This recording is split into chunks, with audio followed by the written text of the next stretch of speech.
Welcome, all you citizens of the world. It's time for another edition of the Live from the Heartland show. I'm Michael James. I'll be your host this morning, and we are recording on June 3rd for the week of June 4th. And this is number 104 during the time of the pandemic.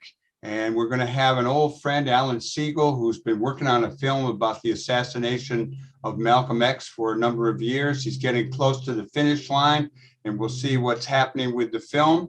And then we're going to bring on David Chase, who has a new set of venues over on Ashland Avenue called the Epiphany Center for the Arts. And then we've got coming in from the Chicago Department of Cultural Affairs, we're going to have Carlos Tortolero. He's the programming director at Chicago Department of Cultural Affairs and Special Events. So stay tuned for the next close to an hour. We're going to have a good time, and we're going to share some information before we get started with our guests. One thing that we talked about last week, we had Omar Lopez from the Young Lords talking about the Young Lords organization's history in Lincoln Park, in Chicago, Humboldt Park. And on Saturday, when many of you will be listening or viewing or get it in on a stream, however you get it these days, there's going to be a passing of the torch from the old Young Lords to the new Young Lords, as well as honoring the founder, Cha-Cha Jimenez, whose health is a little rough these days. There's going to be an event over at the Cubs Little League ballpark at 1300 North Kedzie. I think it's at Hirsch, and the talking and the program begins around 4, but a lot of activities before. Many of you who are concerned and active citizens know that the big date coming up is the primary on June 28th in Illinois. It's time to get your ducks in a line, so to speak, about who you're voting for and what's going on. We're going to have a lot more on that over the next 2 weeks. But remember that date, June 28th. I think you can do early voting already. And on a national level around voting rights, what a surprise. The Florida Supreme Court has turned down a challenge to the new Florida voting map that was drawn by guess who? The governor of Florida, who wants to outdo the last president and has really had thrown a lot of draconian measures into the mix over there in Florida. And this is a gerrymandered map, and the Supreme Court seems to be, this is the Florida Supreme Court, appears to be in sync with their current governor. On the Big Brother front, the facial recognition company Clearview A1 agreed in a settlement this month to stop selling its massive database of photographs culled from the internet to private firms across the United States. That decision is a direct result of a lawsuit here in Illinois, a demonstration that strong privacy laws in a single state can have nationwide ramifications. The Biometric Information Privacy Act of Illinois sets strict limits on the collection and distribution of personal biometric data like fingerprints and iris and face scans. The Illinois is considered among the nation's strongest because it limits how much data is collected, requires consumers' consent, and empowers them to sue the companies directly, a right typically limited to the states themselves. While it applies only to Illinois residents, the Clearview case brought in 2020 by the American Civil Liberties Union shows that the effective statutes can help bring some of big tech's more invasive practices to heel. Okay. Now, as many of you know, we like to report on what's going on the labor front. Starbucks continues to try to fight off the multi-sphered challenge and union organizing going on around the country. And we want you to stay in tune with that. But here's an interesting one that our producer engineer Emilio Davis gave me. It turns out that the Strippers Union isn't just a name of a Canadian rock band anymore. Last Thursday, dancers at Star Garden Topless Dive Bar in Los Angeles announced that they plan to unionize and have been picketing outside the club for weeks as they gain momentum and support. The dancers plan to deliver 5 charges of unfair labor practices to the National Labor Relations Board, as well as several health and safety code violations to the government of California. Should they succeed in organizing, they will be the only union gentlemen's club in the country. Well, we're rooting for those sisters. This will be pretty neat. And on the gun front, we're just mired in tragedy after tragedy. The battle in Congress and the Senate goes on about getting some kind of laws enacted that will challenge the onslaught of gun killings around our country, particularly in schools. And on that note, our neighbors to the north, Canada is moving to ban handguns and assault rifles. And according to where I read this, it is expected to pass. A little bit on the sports front. Many of you know that Colin Kaepernick a number of years ago stood up around, or refused to stand up for the national anthem around police brutality and the killing of Black people in this country. He's been trying to get back into the NFL ever since, and of course he's been blackballed. But we got word this last week that Kaepernick had a workout with the Las Vegas Raiders. Apparently it went well. We'll see if anything happens and he actually gets a job. That would be good. And one of the things that he has done, Colin Kaepernick, is to inspire many others. And this week we got news that San Francisco Giants manager Gabe Kapler has decided to skip the national anthem after the shootings in Uvalde, Texas. And he did make an exception for that on Memorial Day and came out and stood for the flag, but he is not coming out of the locker room for the Pledge of Allegiance and the national anthem. So that's a little bit of information. We're going to start getting ready for our first guest. You are listening to WLUW 88.7 or getting it streamed on WLUW.org. You may get it on youtube.com/heartlandmedia/videos or on CAN TV, etc. But wherever you're getting, we hope you're enjoying it. And we're going to take a musical break. I think we're going to listen to Bill Withers doing Ain't No Sunshine When You're Gone. And we'll be on with our next guest, our first guest of the day, Alan Siegel, on the Malcolm X film called The Assassination of Malcolm X.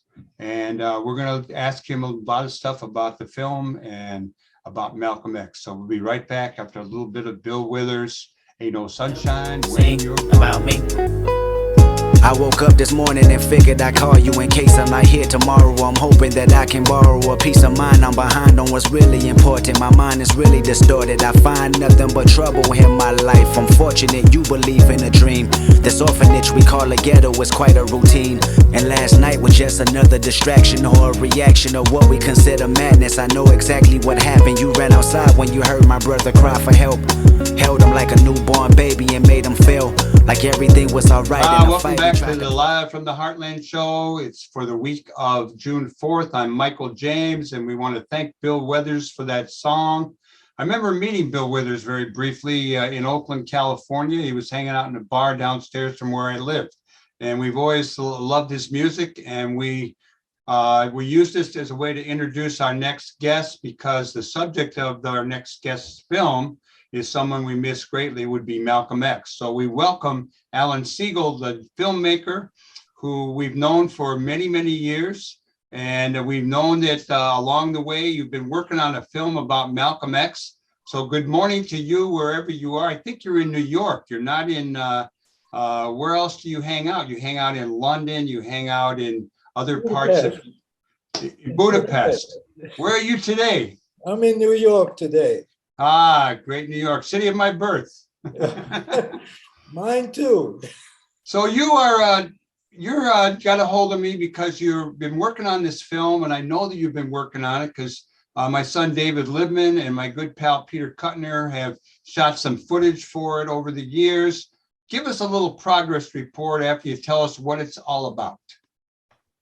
Well, this film actually was it came alive in Chicago 30 years ago with a good friend of mine, Jafar Ali, who was at MPI Home Video, and we had put together a program of films about really important critical issues in relationship to things that were happening in the US.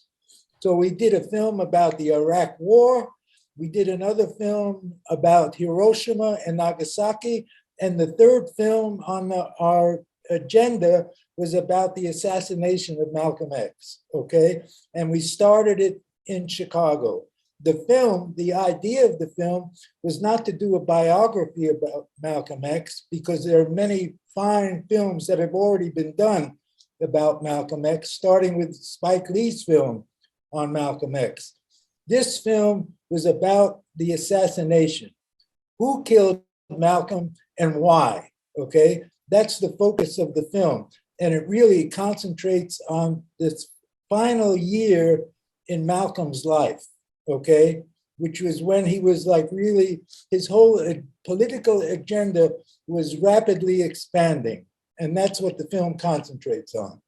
Yeah, I remember how Malcolm X had really started to shift to a broader kind of encompassing world vision. And I remember the day I was in my Oakland apartment. I was going to school at Berkeley then, and we got the news that he had been assassinated in New York City. And so there's been a lot of mystery around that ever since. Who was involved, why it happened, who carried it out. Can you share a little bit of information on some of the secret stuff that's in the film? Well, it's not so much that it's secret stuff. It's the fact is that people don't connect the dots, okay? This is my conclusion, okay? People don't connect the dots. They don't see how Malcolm's evolution takes place and why it leads him to a particular place in time, okay? Why does Malcolm X start connecting with people, revolutionaries in Africa, okay? Malcolm's whole agenda was expanding, and he was connecting the struggle of African Americans in the US with the struggle of Black liberation that was taking place in Africa. As Kathleen Cleaver says in the film, she says, oh, this is too much. This is out of bounds, you know? You're not supposed to be doing that, okay? So it was basically, there were people in the government that were saying, okay, this man has gone too far, okay? And we have to do something about that. Do you actually in the film come to a conclusion about who did the shooting and who initiated it? Well, who did the shooting was never quite an issue, okay? That was not really the focus. What happened is like that, because of like the rift that Malcolm had with the Nation of Islam, people turned around and said, oh, the Nation of Islam killed him, okay? That's the connection. But that was not the connection, okay, at all. That was like misinformation, if you want to put it in those terms, okay? Because it was like a way of distracting people from who really wanted to kill Malcolm X. Well, Alan Siegel, you made a couple of other films, and I wouldn't mind hearing about that a little bit. But let's why don't you share with us who are some of the people you talked to in the film? I know you talked to Malcolm's brother Wilfred Little. You talked with Tariq Ali in London, and you talked with Kathleen Cleaver. You mentioned her. Give us a little bit of a rundown about people who show up in the film and the things that they say that will certainly be of interest to our viewers and listeners. Well, Wilfred Little, Malcolm's brother, is really an important figure in the film. I mean, an important figure in Malcolm's life, because when Malcolm got out of prison, he went to Detroit, and he was like with his brother, not only when he got out of prison, but during the time that he was in prison as well. And well, Wilfred really understands Malcolm's evolution, okay? The other people that we have is John Henry Clark, okay, who was a professor of Africanist. He was a Pan-Africanist who was like part of like, I guess you might say, Malcolm's shadow cabinet, okay? He was someone who was close to Malcolm and also saw his evolution, okay? Another person who is in the film is Yuri Kuchiyama, okay? A Japanese American whose family was interned in California during World War II. Yuri was close to Malcolm. Malcolm came and visited Yuri in her apartment with guests from, with survivors from Hiroshima, okay? So it's like this whole circle of people who were close to Malcolm that are in the film, including Peter Bailey, who worked on the newsletter from the Organization of Afro-American Unity, Sarah Mitchell, who was also one of Malcolm's advisors. So there's a whole group of people that are in the film that are close to Malcolm and watched his evolution from different perspectives. And then we have William Kunstler. You know William Kunstler. Yeah, I do. William Kunstler went to Attica and interviewed some of the people, talked to some of the people who were convicted falsely of killing Malcolm. So Kunstler also adds another perspective in the film, okay? Tariq Ali is important because Malcolm, in one of his last really major public presentations, debated at Oxford University in England, okay? And Tariq Ali was one of the people that invited him to come to Oxford, and they met after Malcolm's debate at Oxford. And I hate to say this, it's gives me shivers every time I say it. When Malcolm was leaving, Tariq Ali said to Malcolm, "Oh, I hope I see you again, brother." And Malcolm said to Tariq Ali, "Well, that's if I'm still alive, And Tariq Ali looked at Malcolm and said, "What do you mean?" And Malcolm said, "Well, there are people that are out to kill me." Malcolm did an interview with, this is another person I'm sure you know, Irv Kupcinet. Well, I was on his show way back one time. Malcolm was on Irv Kupcinet's show a number of times, and he told the same thing to Irv Kupcinet, okay? So there was this kind of sense of foreboding that a lot of people were aware of the fact that Malcolm his life was in danger. Alan Siegel, do you get to who actually orchestrated the assassination? Is that something I can ask you? Well, there's various documents from the FBI, from the CIA, and also these documents clearly illustrate the amount and level of surveillance that was going on in Malcolm's life, especially during this last year when he was traveling throughout Africa, okay? Because in that last year, Malcolm was abroad for many, many months, okay? And he was being surveilled. So, Mike, the smoking gun in terms of US politics has been buried a long time ago.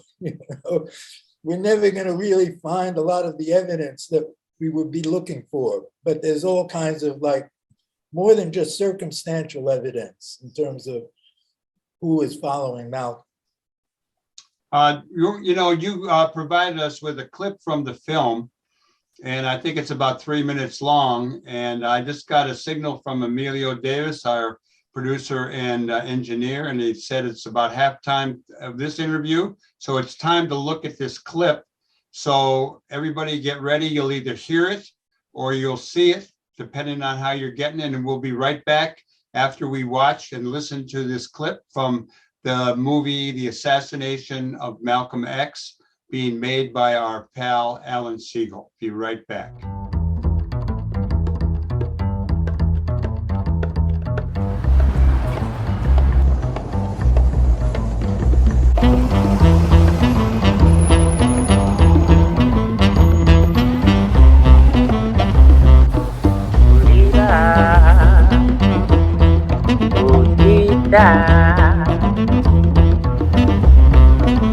Everything we don't understand is explained in art. The sun beats inside us. The spirit courses in and out of us. A circling translucency pumping Detroit red inside, deep through us, like a sea. And who calls us bitter has bitten us. And from that wound pours Malcolm, little by little.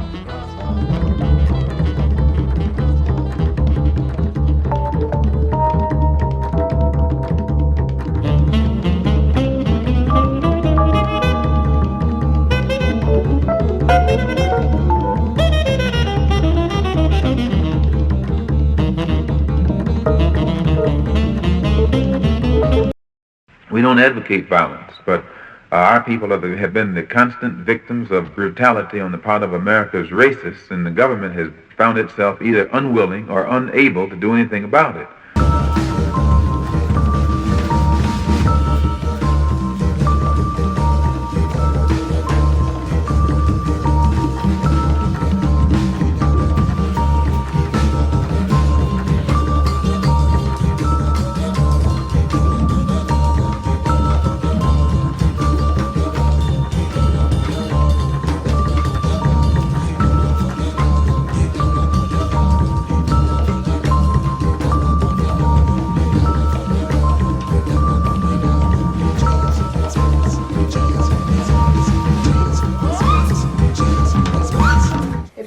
Somebody who is 15 or 16 now, I'm not quite sure what they might know about Malcolm X, where they got their information. They're like on YouTube and on the internet and all this digital media. I don't know what they even know about Malcolm X unless they learned it from their parents or their grandparents, or they sought out the information themselves.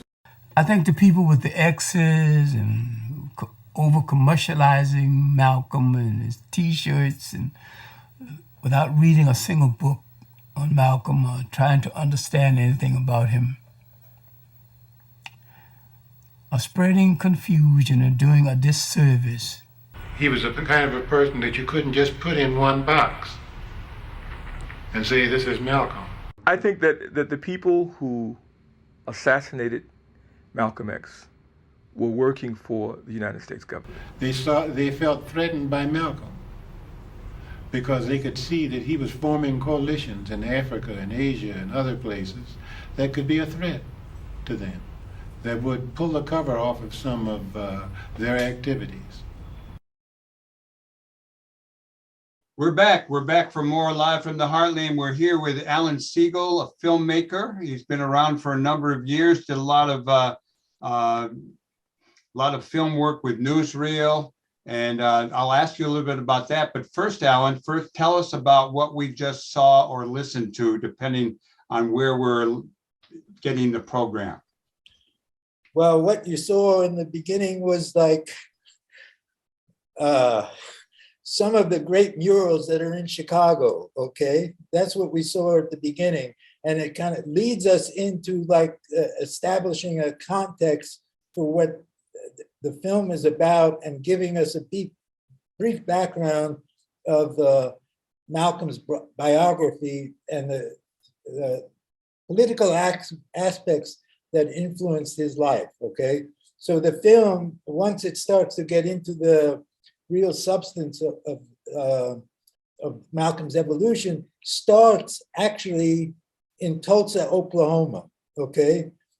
It starts in the great migration of African Americans from the southern part of the US into Chicago and various cities, and Marcus Garvey's movement, okay? The film like leads into that. And tell people what about Marcus Garvey briefly. Some of the younger people may not be on to that. Well, Marcus, I'm not really the best person to talk about this, but well, basically he was living in New York and he had a big following, and he was really for creating a black state or country, I believe. Well, Marcus Garvey was saying that, you know, basically white people in the US are never going to give you the justice and the equality that you deserve to have. And it's time for us to go back to Africa. versus where we belong. That was like maybe Yeah. the essence of Marcus Garvey's message.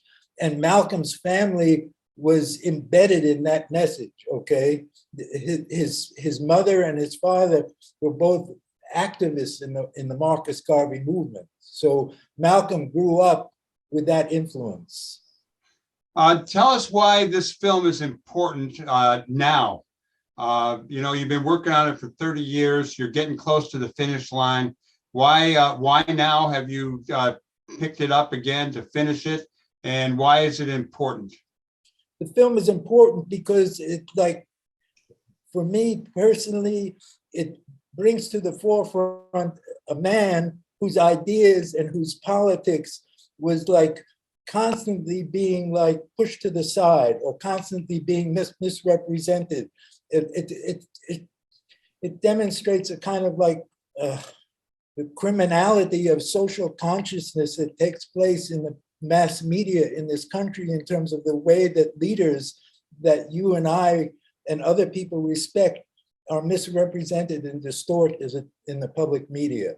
And it connects like Malcolm's message to Black Lives Matter. It connects Malcolm's message to all of the kind of social injustices that we continue to see in this society.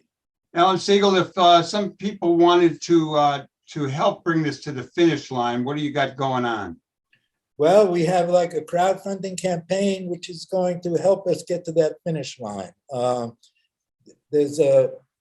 sent you a poster with Malcolm, and it has the website for the film. And from that website, people can be directed to the crowdfunding. I think what we'll do is I'll find that graphic and I'll give it to Emilio, and we'll include it. But if people are just listening to the show, how do they get a hold of you? How do they get a hold of me in terms of my, you want my email address?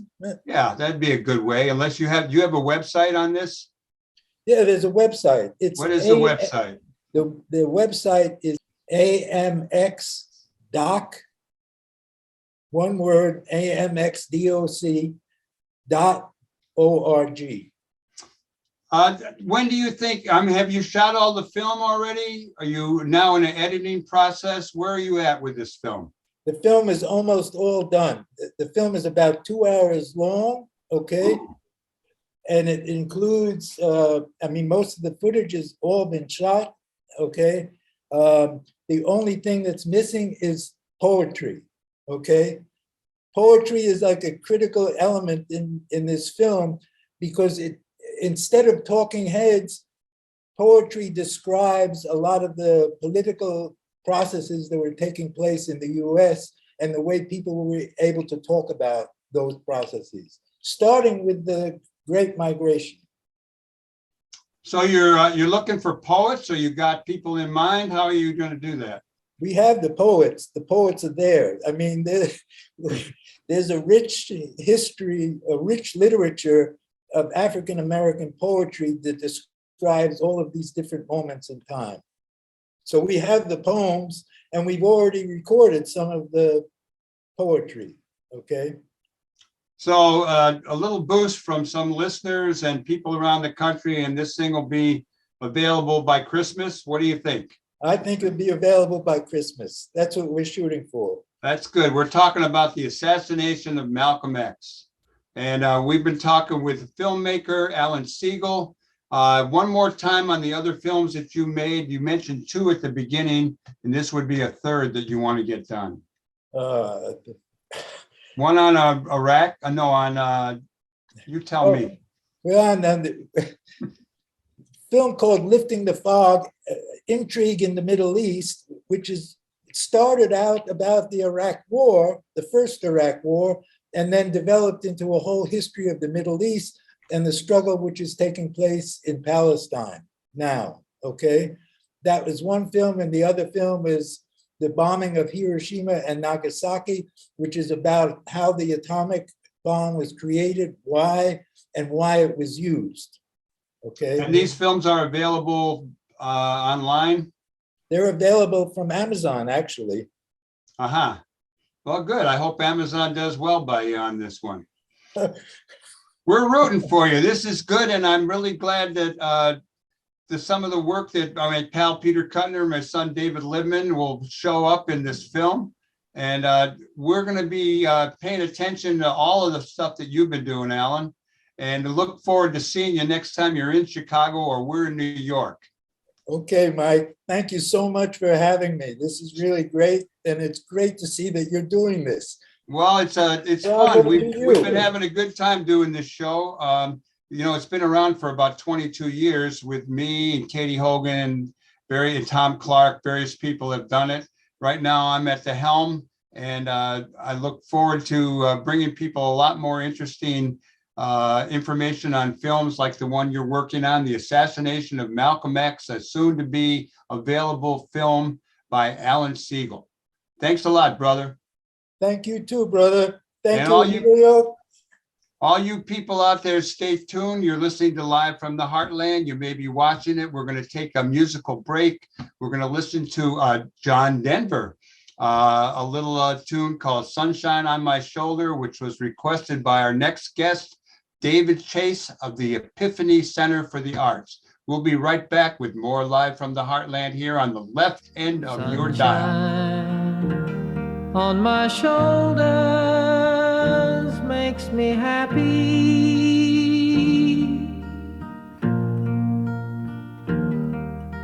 Sunshine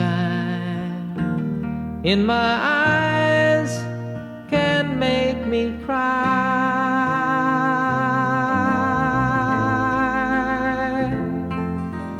Sunshine on the water. Welcome back to Live from the Heartland for the week of June 4th. And I'm Michael James, and we just listened to a little bit of John Denver, and that was a song selected by our next guest, who you could, if you're watching it, you can see him. Otherwise, you'll hear him, David Chase of the Epiphany Center for the Arts. Good morning to you, David Chase. And Michael, good morning to you, and thank you very much. It's a beautiful day. The sunshine is just, we're blessed with it. And the reason for the song, I just ended an era, 20-year era, taking my kids to school every morning, day in, day out, rain or shine.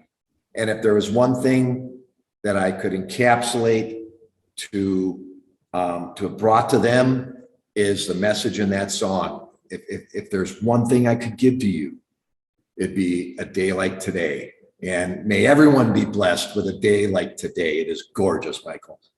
Well, that's good, and it brings back some memories for me when I was driving my son or both sons and a dog. I have a lot of kids, but I remember driving Katie into Bell School and doing a lot of singing with them.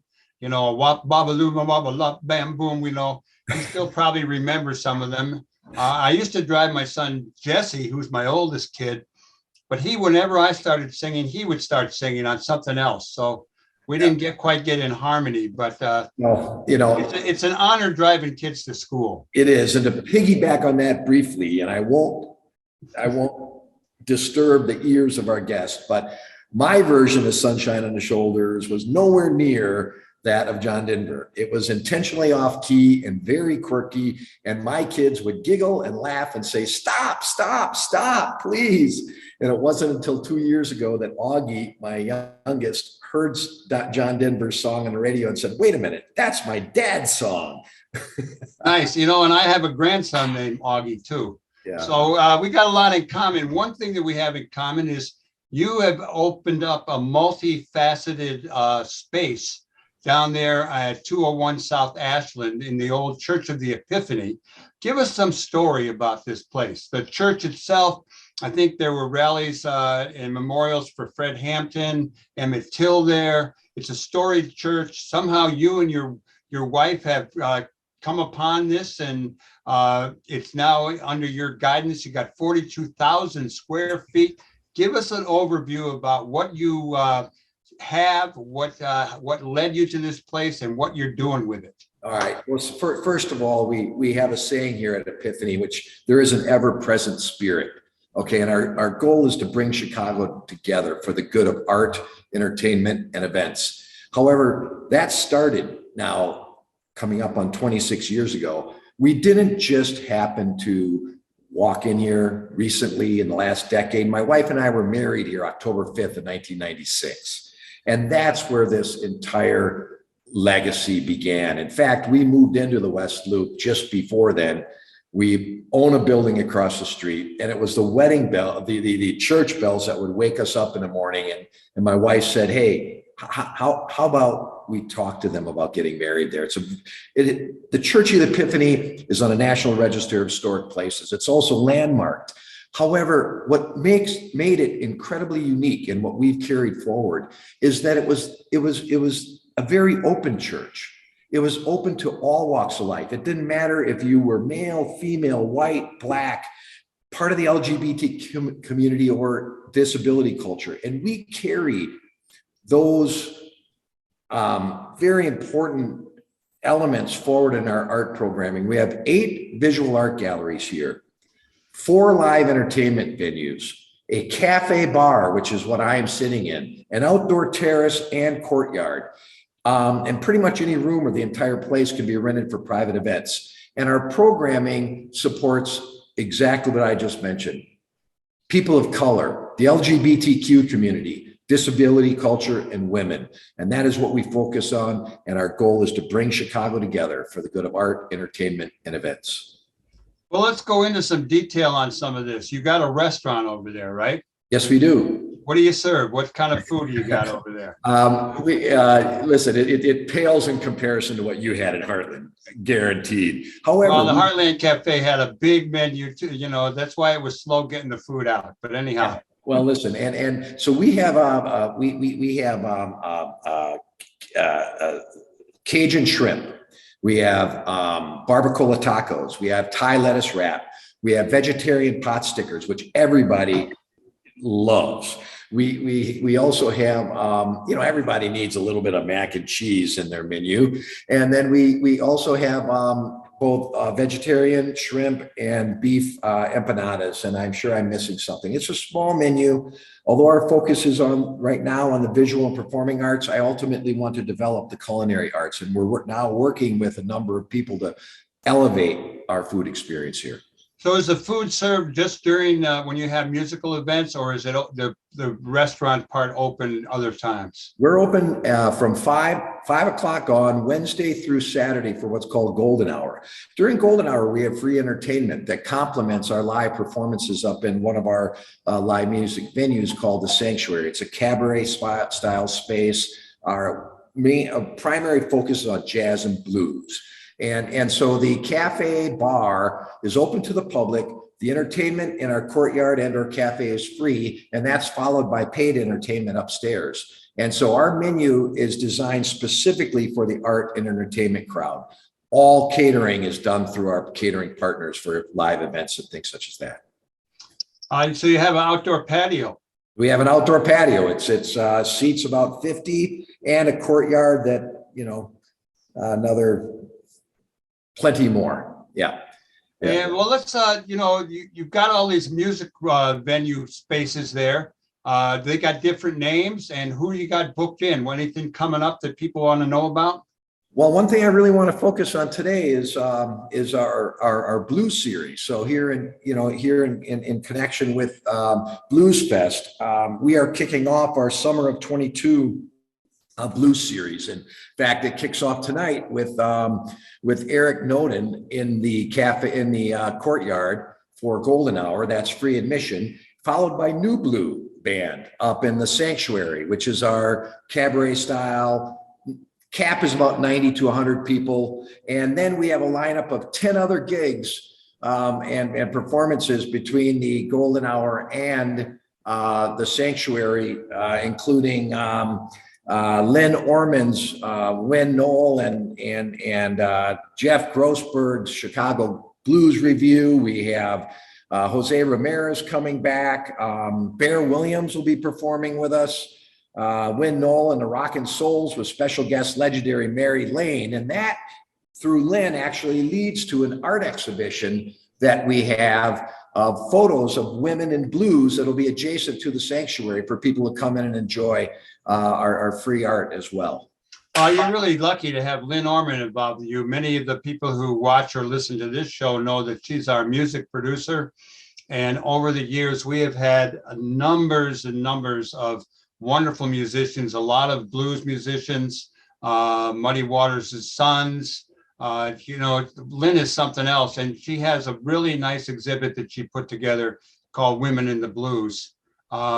So you have a photography or an art exhibit space involved with your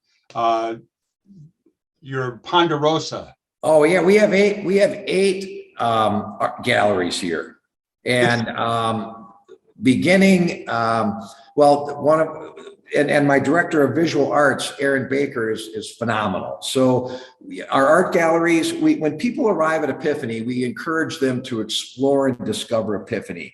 No room is off limits. You come into the cafe bar, around the corner is the Guild Room, where we have Ari Ashraf in there right now. Go around the corner and you to the Slimmons Gallery, which is dedicated to photography and the art of photography. And from across the hall from there is the Sacristy Gallery. It's where the priests for the Epiphany Church of the Epiphany used to keep their sacraments. Down in the lower level, we have the Catacomb Gallery. Fatima, a graduate student from the Art Institute, will be our next artist in that space, having followed Family Resemblance, which was the history of graffiti writers. So yeah, we have a very robust visual arts program, and it's free to the public. Well, how is your attendance? I mean, you got a lot of spaces, you got a lot of things to fill. You got to pay all these people. Are people turning out? You know, I got to confess, I didn't know a lot about your new space. How long have you been there, and how's the turnout right now? We opened in the face of COVID, of all things, in March of last year, March of 2021. Clearly, it was tough, and we pushed hard, and it started, being open 2 days a week, and by mid-December, which we closed again for Omicron, we were open 5 days a week. Okay, we have had over 2,000 people over our threshold just to view our visual art programming in that first year. We did 150 shows up in the sanctuary, each one of them recorded and live streamed, which was the thing that you used to do. And we still record and live stream all of our first performances. We often have 2 shows. Last Saturday night was a sellout with Norberto and Cuban jazz. So was Sunday with a world music. These were, 90 people, 100 people. But really, what really makes Epiphany unique is when we combine Golden Hour with an art opening, with a show upstairs, and maybe a second show down in Epiphany Hall, which is a 940 cap venue. And we've been doing shows there between 200 and 500 people on a regular basis. So, we can have anywhere from 40 people here a night to 400. Consistent. Oh, that's great. I know that's a lot of work for you. Give me we only got a couple minutes left. Give us what was your inspiration for doing this? It's encapsulated in our mission statement to instill an artistic cultural experience in every patron who crosses our threshold. With the hope, and hope is an important word, with the hope that they'll be inspired to realize their own epiphany. I don't care if I have 5 people up in the sanctuary, as long as the music moves the dial in their life one way or the other, as long as they and the artist have experienced the unique beauty of Epiphany, the spirit of Epiphany. What's inspired me, and I like to tell this to people, is I was moved from a place where I was. It was very comfortable, real estate developer, to a place where I belong. Oh, that's good. It's a powerful statement. And I want to share that with everybody. David Chase, tell us, you can't do this alone. I know you got Kimberly helping you. Tell us a little bit about Kimberly. My bride, Kimberly Rochelle, 25 years of marriage, 2 beautiful kids, which mean more to us than anything in the world. And, she's been at my side day in and day out. She works here. She runs the event side of the business. But most importantly, we have an amazing team of people. Mike Jeffers, Director of Entertainment and Production. Aaron Baker, Director of Art. Jenny O'Brown, internationally renowned flutist and head of our educational program. And we just brought in a new tier of management at Epiphany. My son's the assistant GM, so it is a family affair. And we have an amazing team. we welcome you to the Epiphany Center for the Arts. Come on in, meet our team. You'll love Terry at the bar. She'll keep you laughing. And we just wish everybody just the best of the best that you could have in your life. What's your website so people can find out more? www.epiphanychi.com. epiphanychi.com. And your first date with your wife was at the Heartland Cafe, I understand. Second date. Okay, good enough. Yeah, second date at the Heartland Cafe. It was beautiful, beautiful day like this. About the same time of year, we had lunch out on the terrace, and it was such a memorable moment. And I'm so blessed for her to stay at my side all these years after that. And you know the story, and I've shared it with a few. But guys, I wish Heartland was still here where we could go back and relive those memories. Well, we'll be coming down to the Epiphany and checking it out real soon, brother. Thanks so much for coming on live from the Heartland. All right, man. Thank you, Michael. All right, brother. We'll see you. All right. And we're going to take a little musical break. We're going to hear something from our friend Gene Barge. Got to work in a number of movies with him. He's a great musician. We're going to use a tune by him as an introduction to our next guest, Carlos Tortolero, who is the programming director for the Chicago Department of Cultural Activities and Special Events. Be right back with more live from the Heartland here on WLUW, on YouTube, on Spotify, wherever you may be getting it. Be right back here on the left end of your dial. I'm gonna be gone. Lord knows the truth. I wouldn't lie to you, woman. But look here. One of these days, don't get my nerve on. Guess what? I'm gonna step right out on you. Why don't it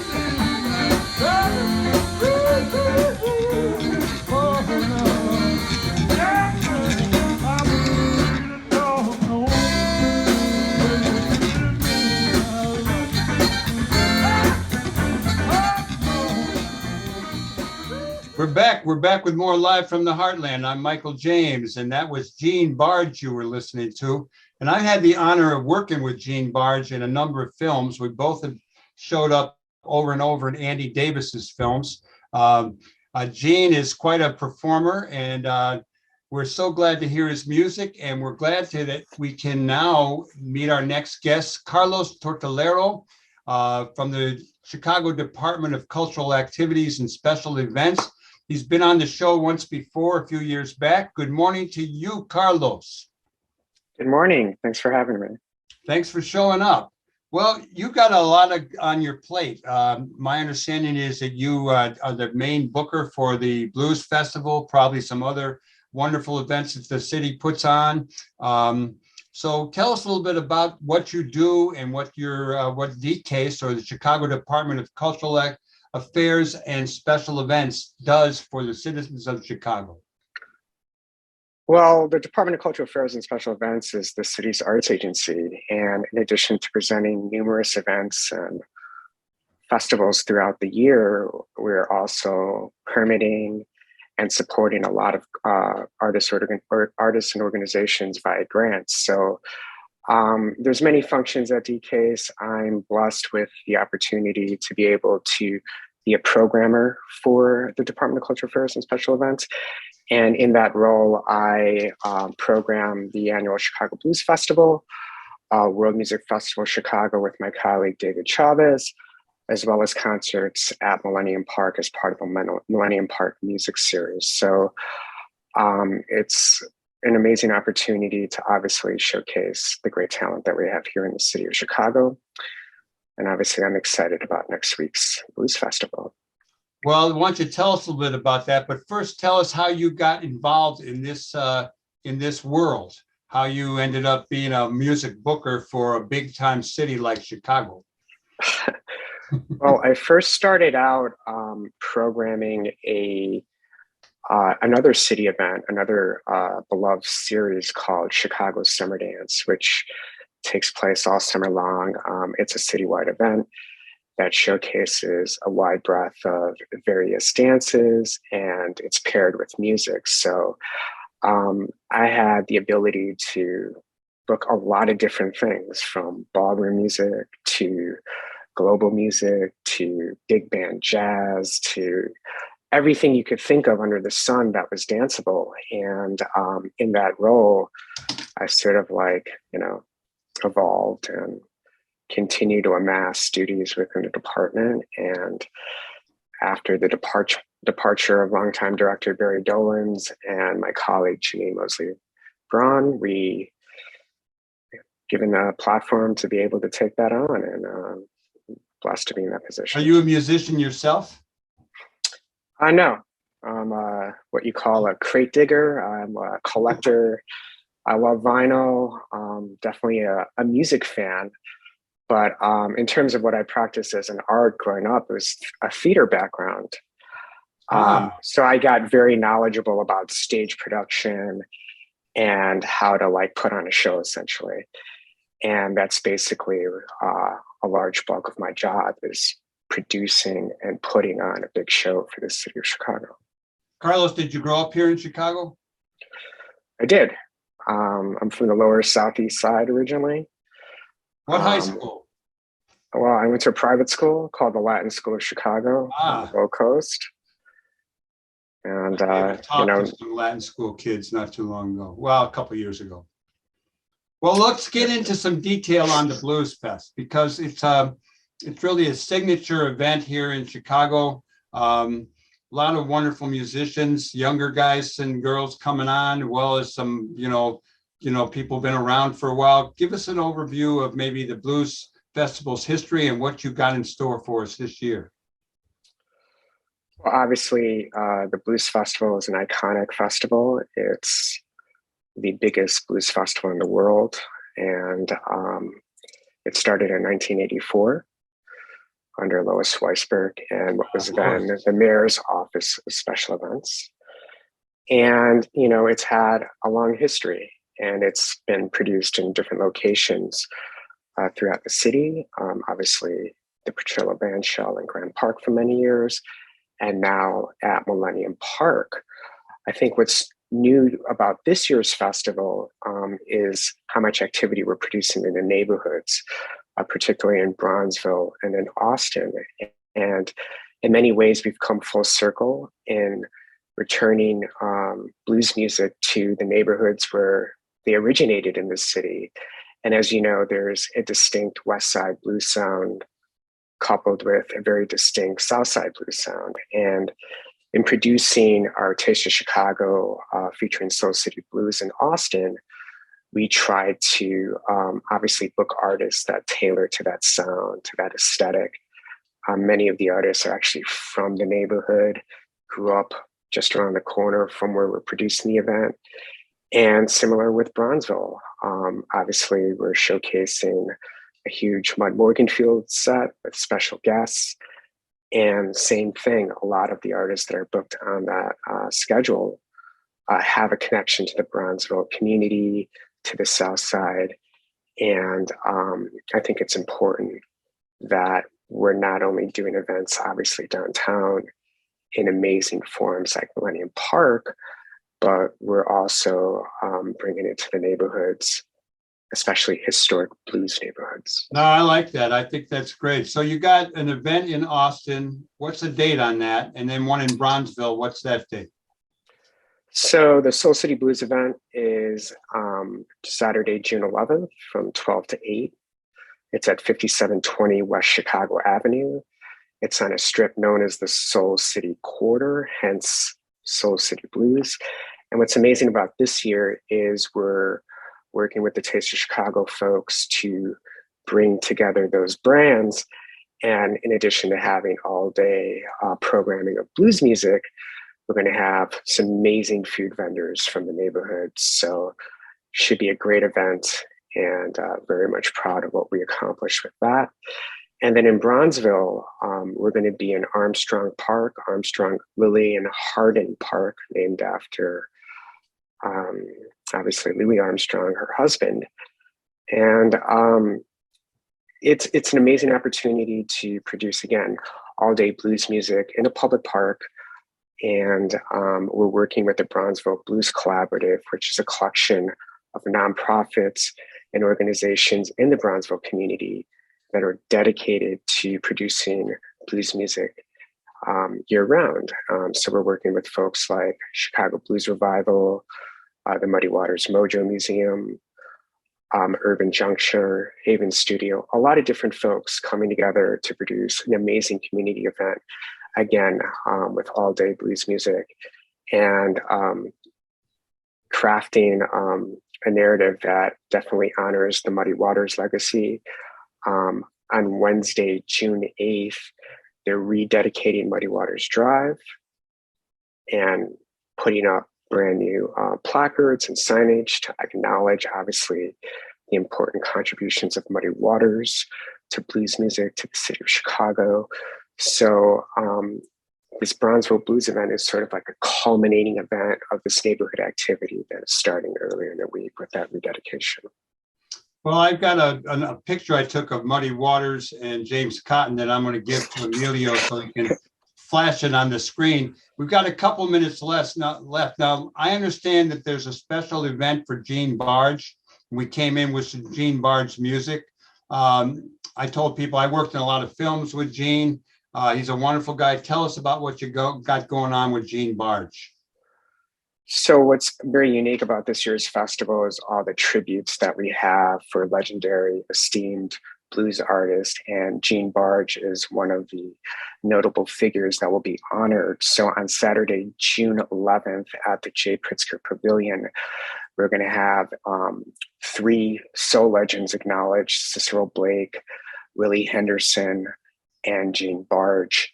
And it's a massive Chicago soul tribute with a ton of special guests and a complete band being put together by Willie Henderson. They just had their first rehearsal yesterday at Delmark Records, and it's sounding great. It's an amazingly beautiful commission project, with obviously Gene being one of the notable figures being not only presented in it, but also honored. We plan on doing a mayoral proclamation for Gene Barge, along with Willie Henderson and Cicero Blake. Obviously, as you know, these are heavyweights in the blues soul community. And, you know, it's been a point of the programming committee and mine to acknowledge the living legends that are with us. And if you've been following the Blues Festival, the last couple of editions, we've made it a point to acknowledge those great artists. Obviously, we recently lost Jimmy Johnson, who we celebrated with a special tribute in 2019. And it's the same idea. We want to celebrate these artists now while they can see it. And we're so blessed to still have them with us. And obviously, Gene is going to get a well-deserved recognition on Saturday, June 11th.